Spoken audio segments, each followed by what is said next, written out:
14 తారీఖు నాడు బీజేపీకి డిపాజిట్ రాదు. మీరు రాసి పెట్టుకోండి. ఇప్పటి వరకు చాలా ఎన్నికల ముందు మనం మాట్లాడుకున్నాం, మీరు అందరు చాలామంది ఇక్కడ సాక్ష్యం. నేను చాలా ఎన్నికలలో మనం విశ్లేషించుకున్నాం, మాట్లాడుకున్నాం. నేను ఈరోజు స్పష్టంగా చెప్తున్నా, ఈ ఎన్నికల్లో భారతీయ జనతా పార్టీకి డిపాజిట్ రాదు. అంటే పూర్తిగా హిందువులు బీజేపీకి వ్యతిరేకంగా ఉన్నారని ఇది రెఫరెండంగా బండి సంజయ్ గారు భావిస్తారా? వాళ్ళ కేంద్ర మంత్రి కిషన్ రెడ్డి గారే గెలవాలని కోరుకుంటలేడా? పాపం బండి సంజయ్ తాపత్రయమేంది? బండి సంజయ్, ధర్మపురి అరవింద్ తాపత్రయపడుతున్నారు ఎట్టైనా బీజేపీకి డిపాజిట్ తెద్దాం, ఏదో ఒకటి చేద్దామని. కిషన్ రెడ్డి గారు, బ్యాడ్ బ్రదర్స్ ఇద్దరు ఎవరు గెలవాలనుకుంటారో బండి సంజయ్కి తెలియకపోతే ఇంక నేనేం చేస్తా?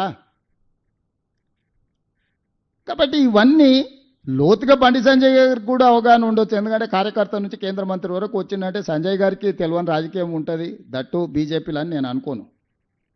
నేను ఈరోజు చెప్తున్నా, రేపటి ఎన్నికల్లో బీఆర్ఎస్ ఓడిపోతుంది, బీజేపీ డిపాజిట్ పోతుంది. బీజేపీ డిపాజిట్ అయినప్పుడు బీజేపీతో హిందువులు లేరు అని రెఫరెండం కింద బండి సంజయ్ గారు భావిస్తే దాని మీద మాట్లాడమన్నారు బండి సంజయ్ గారిని. సో బీజేపీలో బండి సంజయ్, ధర్మపురి అరవింద్, ఈటెల రాజేందర్ లాంటి వాళ్ళందరూ ఒక రకంగా ఉంటే కిషన్ రెడ్డి, కేటీఆర్ వీళ్ళంతా ఇంకొక రకంగా ఉన్నారు.